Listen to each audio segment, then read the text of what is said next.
ఆకలితో చచ్చిపోయినా అడుక్కోని మాత్రం అడుక్కోను. మరి డబ్బులు రావాలంటే ఎలా? అన్నా,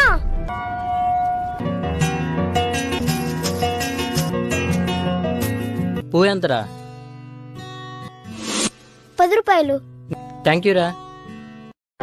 అయ్యా చిన్నపిల్లడైనా అడుక్కోకుండా ఎంత కష్టపడుతున్నాడు చూడరా రేయ్. ఏమైనా పని చేసుకోవచ్చు కదా. అక్క, అన్నం ఎంత? 30 రూపాయలు.